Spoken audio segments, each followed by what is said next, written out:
Madame, Monsieur, bienvenue dans votre magazine. Aujourd'hui, plus de 4 mois, la République démocratique du Congo n'a pas toujours le gouvernement après l'investiture du chef de l'État ou du nouveau chef de l'État. Même l'Assemblée nationale qui doit en principe investir ce gouvernement, c'est à peine que la Cour constitutionnelle commence à rendre ses arrêts en ce qui concerne les requêtes introduites s'agissant des recours. Nous recevons sur ce plateau Maître Roger Wedi Kasongo. Vous êtes avocat au barreau de la Gombe. Bonjour et bienvenue dans le magazine. Bonjour, merci. Merci de l'invitation. Maître, l'état des droits passe par la justice et j'aurais voulu qu'on circonscrit un peu ces arrêts de la Cour constitutionnelle rendus par rapport aux différentes requêtes introduites depuis les élections ou la publication des résultats des élections législatives fin décembre 2018. D'abord, pourquoi ces retards? La Cour commence à rendre ces arrêts 4 mois après. Merci de la question. Pour nous les techniciens, on ne dirait pas qu'il y a eu un retard. Il faut noter que lorsque la Cour constitutionnelle, la Cour suprême de justice à l'époque commençait à recevoir les arrêts, les requêtes qui lui étaient soumises pour les contentieux électoraux, nous étions dans la formule ancienne qui faisait que nous avions la Cour suprême qui siégeait à un moment donné comme Cour constitutionnelle.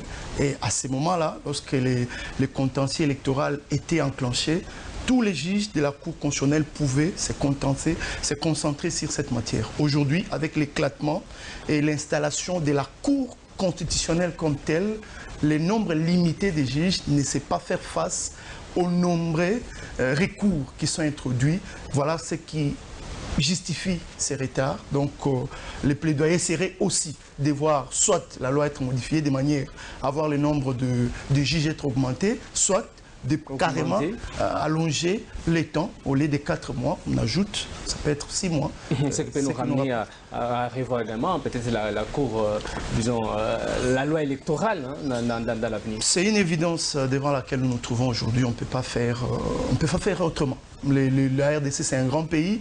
Et nous qui avons été à la Cour constitutionnelle, on a vu, je vais vous dire que nous avons introduit, pour ce qui concerne les requêtes de mes clients, le 19, je crois, décembre, c'est à minuit que les requêtes que j'avais entre mes mains ont été reçues par la Cour. Donc, nous nous sommes alignés. Il y a les gens qui ont quitté la Cour à 2 heures. Nous sommes un grand pays qui doit connaître les recours de l'ensemble du pays. Pour quelques juges seulement, ça pose problème au jour d'aujourd'hui. Il faut reconnaître qu'il y a également plusieurs candidatures lors de ces dernières élections. Plus de 15 000 candidatures pour 500 sièges.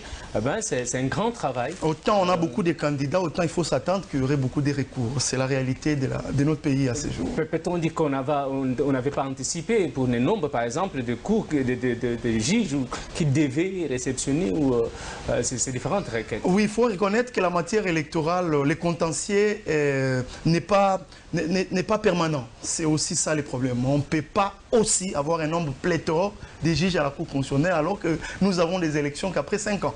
Donc après ces recours, il va falloir attendre 5 ans pour connaître une autre série de contentieux. Bon, il s'est fait que les nombres, mais celui qui est là semble être... Bon, ça se conforme un peu à ce qui est ailleurs, dans d'autres pays, mais tous les pays n'ont pas les nombres de recours comme chez nous. Et surtout que la politique aujourd'hui devient une profession. Ça tire, tout le monde veut être député. Est-ce que ça paye mieux? Vraiment, je pense que les législateurs congolais vont devoir revoir cette question-là. Les moments venus, on va trouver solution. Je crois une solution idoine pour que nous ne puissions pas assister à ce que nous sommes en train de voir aujourd'hui. C'est vrai, maître. Maintenant, nous allons voir. Il y a plusieurs requêtes.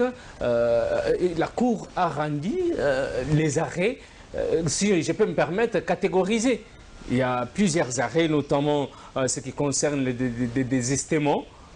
Est-ce qu'on peut dire aujourd'hui que ceux qui avaient désisté ont trouvé gain de cause parce que la justice, c'est le pilier d'un état de droit? Oui, pour faire œuvre utile, la Cour avait, en suivant la philosophie de la Cour, il y a eu, je dirais, 3 catégories d'arrêts ou de dossiers. Les dossiers qui avaient été présentés à la Cour ont été catégorisés en 3. La première, c'est celle ayant constaté les désistements. À un moment donné, les familles politiques se sont arrangées pour dire nous sommes de mêmes obédiences, de même famille, on ne peut pas aller devant la Cour entre nous, beaucoup devaient désister. C'est comme ça qu'il y a eu une série de désistements. La Cour a pris acte de ces désistements. La première série d'arrêts qui est rendue tient à constater ces désistements et donner acte à ceux qui ont été l'auteur. Ça a facilité à la Cour la tâche. Certainement, il y a plus de 400, entre 300 et 400 arrêts concernant ayant constaté les désistements.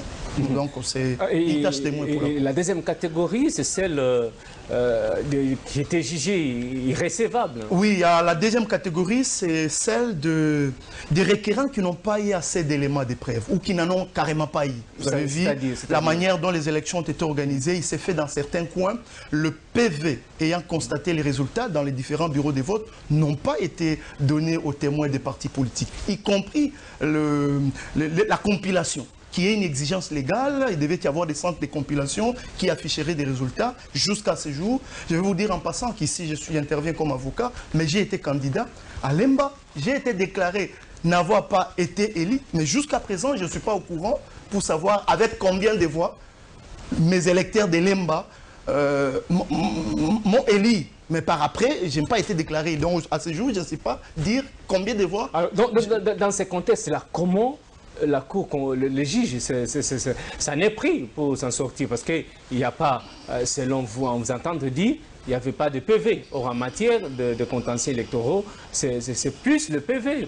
Oui, c'est cela qui a fait, qui justifie cette deuxième catégorie d'arrêts pour lesquels la Cour a constaté que les requérants, les personnes qui sont venues par devant elle, n'ont pas des éléments de preuve. Et la Cour ne pouvait faire autrement, soit pour insuffisance des preuves, et les actes, les recours ont été déclarés recevables, mais non fondés. Il n'y a pas eu de fondement entre les allégations présentées et les dossiers pour lesquels la plupart étaient vides. Donc la Cour a... Et la CENI ne pouvait pas être aussi sommée de pouvoir donner le PV? Il faut dire que la CENI, c'est quelque chose que nous avons eu à déplorer. Là, je l'ai dit en tant qu'avocat, je suis intervenu devant la Cour plusieurs fois. On a été opposé aux experts de la CENI. La CENI est venue à la Cour. D'abord, la loi dit que la CENI n'est pas partie prenante. On appelle la CENI comme expert. Mais vous voyez, vous avez comme l'impression, lorsque la CENI intervient devant la Cour constitutionnelle, et la CENI vient pour un procès de constat. C'est-à-dire que la Cour constate ce qu'elle a fait. Et la plupart des cas, des fois, quand on donne la parole aux experts de la CENI, la réponse est que la Cour constate les résultats proclamés par nous. Donc, c'est comme si la Cour constitutionnelle n'était là que pour constater ce que la CENI avait fait, en bien tout comme en mal. Pour la plupart des cas, la CENI n'a pas amené les éléments probants pour pouvoir créer un débat contradictoire. Nous étions devant les experts qui se sont comportés un peu mécaniquement, donc pour tel cas que la Cour constate ce qui a été proclamé, c'est ce qui est vrai. Bon. Une autre catégorie qui nous a intéressés, je crois qu'il pourrait également intéresser la plupart des Congolais, c'est celle de requêtes qui ont été jugées fondées et recevables. Et là, la tension s'est tournée parce qu'il y a déjà des députés qui siègent et qui pourront se voir invalidés. Oui, cette catégorie, elle est intéressante. Depuis la semaine qui s'achève, les arrêts ont commencé à être rendus au point que ceux qui se sont présentés par devant la Cour, qui ont amené les éléments des preuves, ont eu emporter la conviction du juge, y compris du ministère public. Comme en ce qui me concerne, le jour où il y a eu débat, c'était le 22 février, une date que je n'oublie pas, parce que c'est la date de mon anniversaire. J'ai plaidé cette affaire devant la Cour. Et il s'est fait que même le ministère public dans la salle nous a suivis. Je parle ici du cas de son Excellence Emery Okundi pour la circonscription électorale de Lubefou. Je crois que c'est le premier arrêt qui a été rendu confirmant ou déclarant élu Monsieur Okundi. Donc les jours du débat, les débats étaient chauds. Il faut dire que nous avons produit par devant la Cour, en présence de la CENI, les propres éléments, les pièces de la CENI. La première pièce, c'est celle constatant lors de la délibération que les rassemblements ou les RASOP avaient atteint les seuils. Et c'est le RASOP Kassavougou. Le RASOP Kassavougou avait atteint les seuils.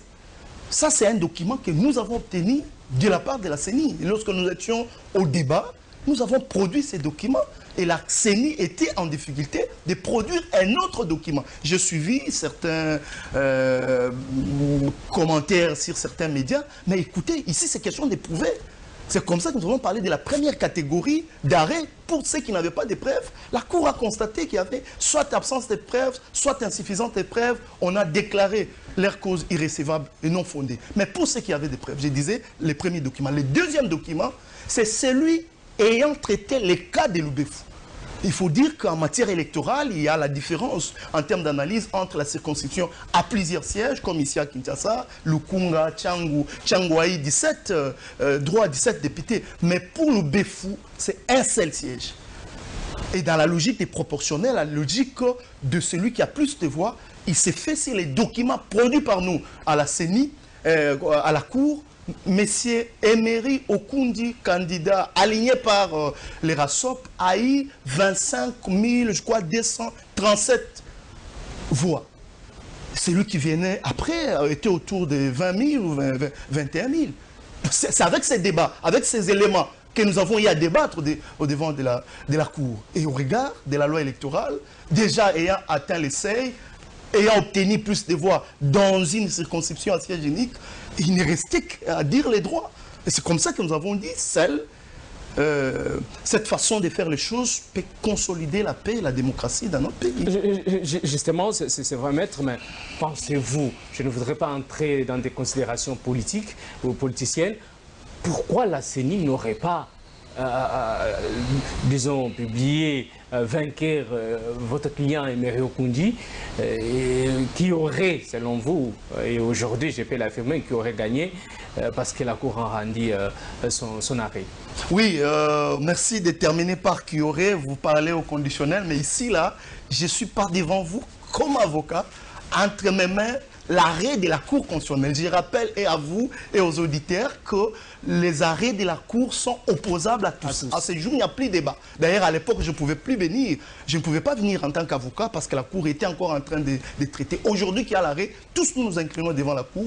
Emery Okundi est déclaré élu pour la circonscription de Loubefou au regard, d'ailleurs, l'arrêt est suffisamment motivé. Je suis aussi acteur politique en dehors d'être avocat, mais ici, je ne vais pas entrer dans ces débats politiciens qui a fait que pourquoi la CENI n'a pas fait, pourquoi la CENI n'a pas rendu ceux qui ont été élus. C'est là que nous disons que le travail qui a été fait n'a pas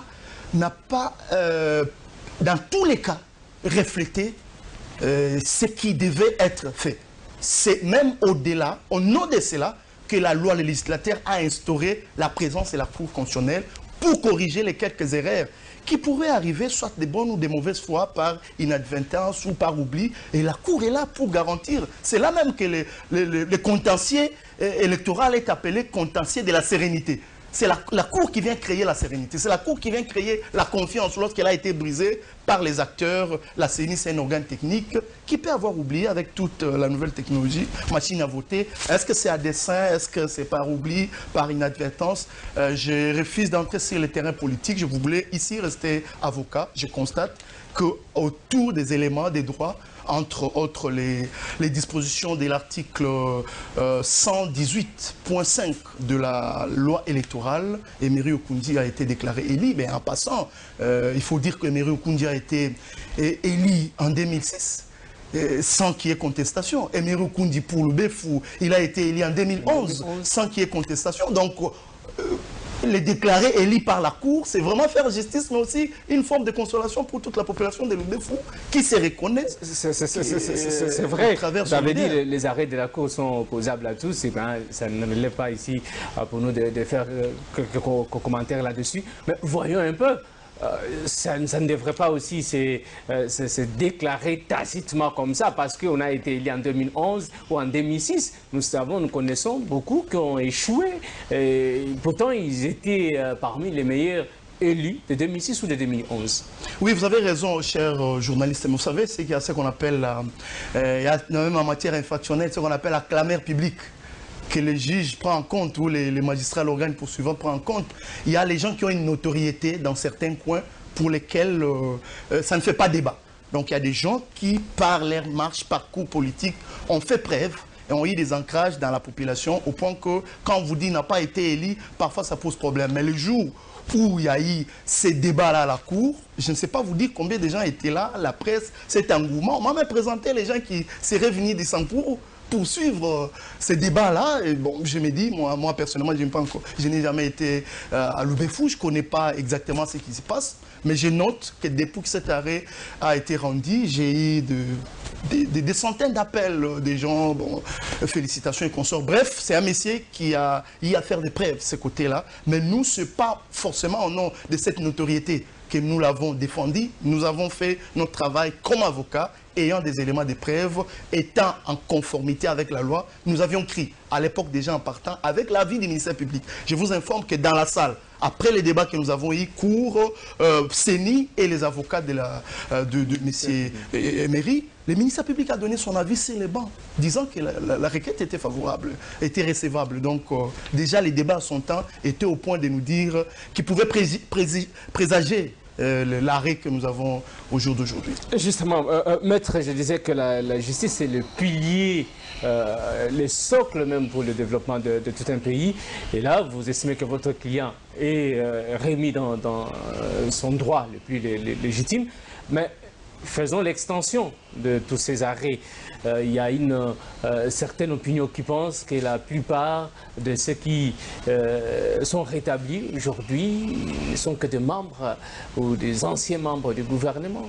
Ça peut susciter aussi un autre débat dans l'opinion. Bon, on est dans un pays où parfois chacun est libre d'analyser. Je prends acte de cette opinion qui pense qu'il y a les anciens gouvernements, oui, les anciens membres du gouvernement. J'ai appris, je ne vais pas ici citer les noms, mais de tous ceux qui... Il faut dire que d'abord l'arrêt qui a réhabilité ou qui a déclaré Eli Okundi, c'était le premier arrêt, mais après quelques jours, il y a eu d'autres arrêts. Je note parmi tous ces gens qu'il y a... moi, je suis avocat, mais notre organe au niveau national, le barreau national, qui est dirigé par les bâtonniers Matadi Wamba, a été aussi confirmé élu, abandonné chez lui. Je ne pense pas que parce qu'il fut membre du gouvernement récemment, qu'il a été déclaré élu. Moi, je me dis que la Cour en âme et conscience, objectivement, avec les éléments de droit qui avaient été produits, les éléments de preuve, je crois que c'est ces bases-là que la Cour se serait rendue, se serait basée pour déclarer tous ces gens élus. Je ne vois pas, à mon avis, l'influence du type parce que membre du gouvernement. Parce que si on voit les choses sur cet angle, il faut dire que peut-être c'est l'argent qui a parlé. Dites-vous qu'il y a beaucoup d'argent, beaucoup de gens qui ont plus d'argent que les actuels membres du gouvernement. Et certains ont concouru, n'ont pas eu gain de cause. Donc je ne vais pas tout de suite voir les choses dans ce sens. Sinon, je constate que la Cour est là aussi pour faire justice lorsqu'il y a eu des faiblesses à un certain niveau. La Cour constitutionnelle peut consolider les résultats en rendant les arrêts dans le sens de ce qu'avait été l'expression populaire exprimée le jour du vote. Maître Roger Wedi Kasongo, voyons les conséquences de tous ces arrêts au niveau de la chambre basse du Parlement. Ça pourrait changer les choses parce que déjà il y a un bureau définitif qui a été déjà mis en place au niveau de l'Assemblée nationale. La composition, nous sommes maintenant dans l'étape de la composition de différentes commissions. Pensez-vous que ça pourrait jouer ces arrêts qui viennent d'être rendus ou qui sont en train d'être rendus par la Cour constitutionnelle? Bon, il faut dire jusque-là, non, ça ne pourrait pas jouer dans le sens où jouer, à mon avis, c'est changer, faire basculer la majorité, soit l'opposition, ceux qui ont plus de députés, voir leur nombre réduire, je ne pense pas. À ce stade, j'ai suivi sur les côtés politiques, il s'est fait que les uns et les autres semblent garder, il y a quelques changements qui s'annoncent déjà, mais ce que je déplore, c'est là que j'ai rejoint peut-être votre introduction en parlant du temps qu'il y a, je note que ceux qui sont invalidés aujourd'hui vont quand même connaître un grand coup. Un grand coup dans le sens qu'il faut s'attendre. Il y a certains parmi eux qui auraient même déménagé. Eli de l'intérêt du pays, il aurait fait venir déjà sa femme ici, sa famille, il s'est installé. Puis il se voit, du coup, le lendemain, on te dit, monsieur, tu n'es plus Eli. Donc, les engagements déjà pris, c'est là que je pense que la loi peut être révisée pour de moins en moins réduire ces temps, pour ne pas laisser les gens, quand quelqu'un prend déjà de l'envol en tant qu'élu du peuple, tout de suite, on vient te dire, il y a des gens, pour ceux qui ne sont pas forts mentalement, qui peuvent même piquer des crises. Donc, c'est à ce niveau-là que je vois que ça peut jouer et ça risque de causer du tort à l'individu. Mais en termes de famille politique, il y a des autres, on invalide tel, mais c'est toujours la même partie, la même famille politique qui garde la majorité ou qui garde le nombre de ses élus. Donc, en termes d'élection des bureaux, les bureaux qui est là ne pourra pas connaître un quelconque changement. Peut-être dans les différentes commissions. Les différentes commissions. Là, il faut les reconnaître. Parce que déjà, il peut se faire que celui qui est invalidé aujourd'hui ait été déjà désigné ou élu vice-président d'une commission ou même président de telle commission. Il est appelé à céder la place. Donc là,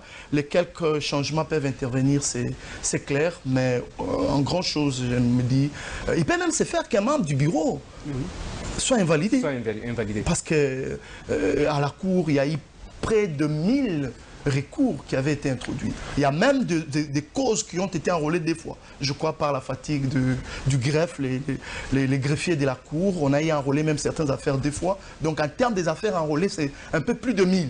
Donc je me dis, tout le monde, presque tout le monde a vu son élection être contestée à la Cour. Cela peut ramener les choses même au niveau du bureau. Au cas où un membre du bureau est invalidé, qu'est-ce que c'est? On revient à l'élection? Oui, les élections, c'est là le côté, l'applicabilité ou l'opposabilité des arrêts de la Cour à tous fait que soit président, que soit vice-président, premier ou vice-président, et une fois que vous êtes invalidé, vous perdez votre qualité. Cela aura comme conséquence qui paie les plus, paie les moins. Donc là, tout ce qui suit va tomber, que l'Assemblée nationale sera appelée à prendre acte de ces arrêts pour réorganiser les élections. Donc, même ceux qui viennent d'être proclamés élus, ils vont faire objet d'une procédure particulière qui va demander à ce qu'une commission analyse leurs dossiers au point de les présenter à la plénière qui va prendre acte de leur élection et la plénière pourra décider de pouvoir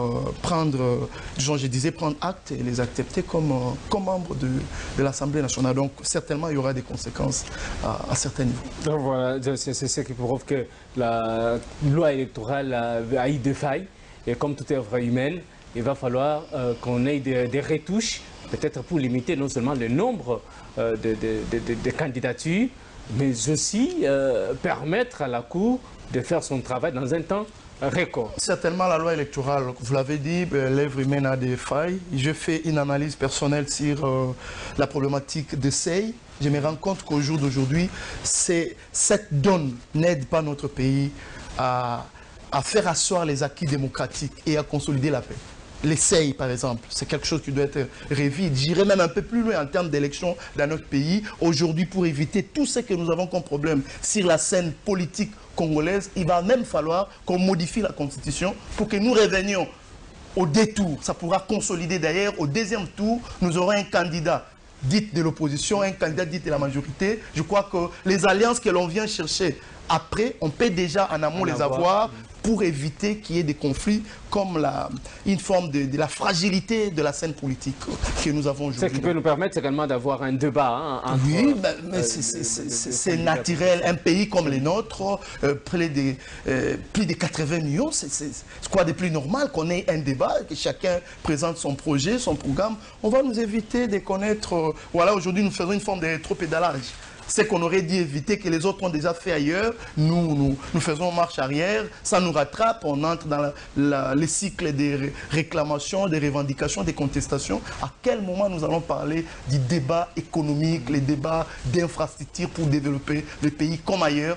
Nous parlons des années, notre génération qui est venue par après, on a trouvé les débats politiques et tout le monde dans les débats politiques, contestation, moi je suis de tel côté, moi je ne suis pas d'accord avec tel. Et les années passent, les amis se développent. Nous faisons les marches arrière parce que nous sommes que dans la politique. Vous avez dit tout à l'heure, tout le monde est attiré par la politique, pensant que c'est là qui vient le salir, alors qu'ailleurs, la politique, c'est les sacerdoces. Vous servez la nation. Justement, Maître Odela, vous êtes acteur politique, vous l'avez affirmé. Peut-être l'avant-dernière préoccupation, 4 mois, il n'y a pas de gouvernement. Le chef de l'État a annoncé pour cette semaine que la fumée blanche, on avait déjà la fumée blanche, ça veut dire que bientôt là, un Premier ministre. Vous, en tant qu'analyste politique, comment vous expliquez ce retard dans la mise en place du gouvernement? Oui, je commence par déplorer. Je déplore parce qu'il y a beaucoup de choses qui sont bloquées, même au niveau de la marche institutionnelle. Les ministres qui assument les intérims à un certain niveau n'ont pas tous les leviers du pouvoir, ils ne peuvent pas prendre des décisions importantes. Même les côtés économiques, j'ai suivi une analyse d'un certain, je crois, un économiste congolais, Alki Tengue, mais qui parlait au niveau d'une des chaînes au niveau international. Il a démontré avec chiffres combien d'argent nous avons perdu. Pendant tous ces temps, nous sommes dans une forme d'attentisme. Donc, c'est quelque chose à déplorer. Mais ça s'explique par ce que je viens de dire précédemment. Déjà, les acteurs politiques congolais, vous voyez, au Congo, on a moins d'hommes d'État et beaucoup de politiciens. Déjà, le fait qu'il y ait beaucoup de politiciens, ça crée une forme d'un flou qui fait que chacun, voulant tirer les draps de son côté, ça peut faire retarder les choses. Mais ça s'explique aujourd'hui. Accords, arrangements, alliances, il faille, surtout pour le nouveau président de la République, c'est rassurer que les uns et les autres vont travailler avec lui dans le sens de mettre le peuple au devant de la scène. Merci beaucoup, Maître Roger, d'être venu dans le magazine. Je vous en prie et merci de votre invitation, monsieur le journaliste. Merci bien. Madame, Messieurs, j'ai recevé sur ce plateau Maître Roger Wedi Kasongo. Il est avocat au barreau de la Gombe, mais il est également un acteur politique. Merci d'avoir été nôtre. Je vous retrouve la semaine prochaine avec un nouveau numéro de votre magazine Le Changement. Merci bien.